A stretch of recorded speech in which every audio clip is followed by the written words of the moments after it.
यदि किसी महिला ने टाइट कपड़े पहने हैं, बॉडी बहुत ज़्यादा दिख रही है, आस्तीन चढ़ी हुई है या आपकी जींस फटी हुई, ऐसा होने पर मोरालिटी पुलिस आपको गिरफ्तार कर सकती है और डिटेंशन सेंटर में भी डाल सकती है।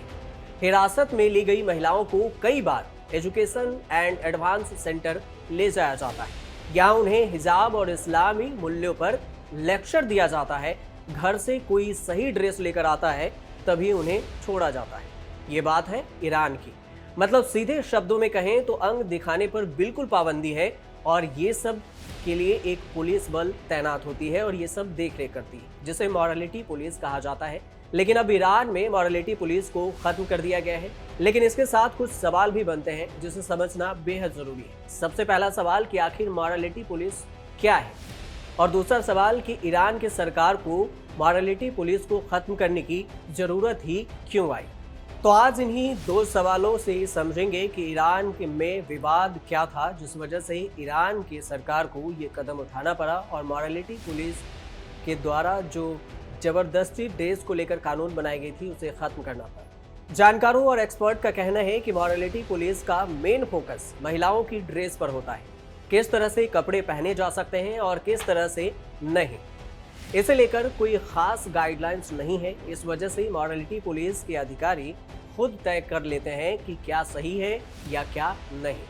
ईरान के मानवाधिकार कार्यकर्ता हदी घियामी कहते हैं कि मोरालिटी पुलिस लोगों की निजी जिंदगी में दखलंदाजी की तरह है। आखिर मोरालिटी पुलिस क्या है, तो ये सवाल बनता है। और ईरान की मोरालिटी पुलिस को गश्त-ए-इरशाद नाम से जाना जाता है। ये इस्लाम रेवोल्यूशनरी गार्ड्स से जुड़े पैरामिलिट्री फोर्स वासीज के साथ मिलकर काम करता है। इसका काम ईरान के इस्लामी कानूनों और पहनावे के नियमों को सख्ती से लागू करना है। मोरालिटी पुलिस यह सुनिश्चित करती है कि महिलाएं सही तरीके से हिजाब पहन रही हैं या नहीं। ऐसा नहीं करने पर मोरालिटी पुलिस उन पर जुर्माना लगा सकती है और उन्हें गिरफ्तार भी कर सकती है। अब सवाल ये कि मोरालिटी पुलिस को बनाया कब गया था। वैसे तो 90 के दशक में ईरान इराक युद्ध के बाद तक मोरालिटी पुलिस कोई अलग फोर्स नहीं थी। हालांकि ईरान में इस्लामिक क्रांति की शुरुआत से ही सार्वजनिक स्थानों पर ड्रेस की वजह से महिलाओं का उत्पीड़न होने लगा था। 1979 की क्रांति के बाद महिलाओं के लिए सिर ढकना अनिवार्य कर दिया गया। उसके बाद साल 2000 के मध्य में महमूद अहमदीनेजाद ने राष्ट्रपति बनने के बाद इन नियमों को और भी सख्ती से लागू करने का फैसला लिया। साल 2006 में अहमदीनेजाद के वक्त में ही मोरालिटी पुलिस यानी कि गश्त-ए-इरशाद नाम की यूनिट बनाई गई। साल 2013 में उदारवादी हसन रूहानी के राष्ट्रपति बनने के बाद ड्रेस कोड के नियम काफी बदल गए। इस दौरान ढीले और रंगीन हेड कार्व्स के साथ टाइट जींस में महिलाओं को देखना आम हो गया था, लेकिन इसके बाद फिर से इस नियम में बदलाव हुए।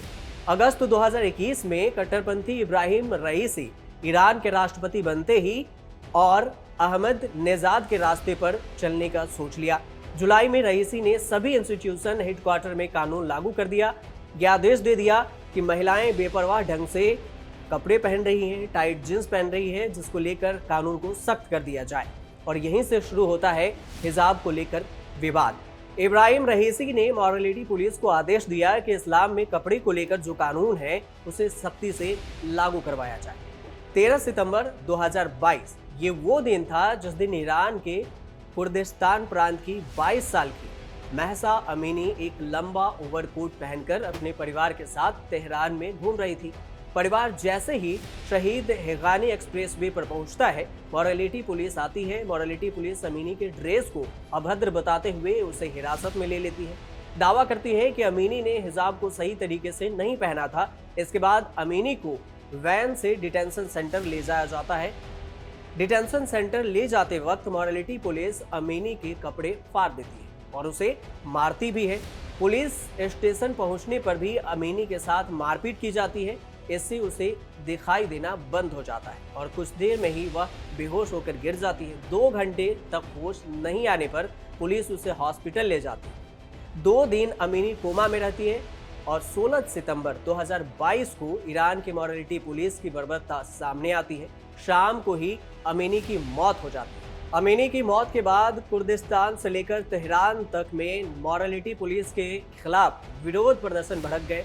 अमीनी के जनाजे में बड़ी संख्या में लोग शामिल हुए। जनाजे में शामिल महिलाओं ने विरोध में अपने हिजाब उतार दिए। हिजाब के खिलाफ प्रोटेस्ट के दौरान कई महिलाओं ने अपने बाल तक काट दिए। लगभग 3 महीने की प्रोटेस्ट के बाद ईरान सरकार ने मॉरलिटी पुलिस के इस कानून को खत्म करने का फैसला लिया है। साथ में आपको ये भी बता दें कि ईरान की मॉरलिटी पुलिस गश्त-ए-इरशाद को अमेरिका ने 23 सितंबर को ब्लैक लिस्ट कर दिया था। अमेरिकी ट्रेजरी विभाग ने उस वक्त कहा था कि मॉरलिटी पुलिस महसा अमीनी की मौत के लिए जिम्मेदार है। आप देखते रहिए न्यूज़ तक।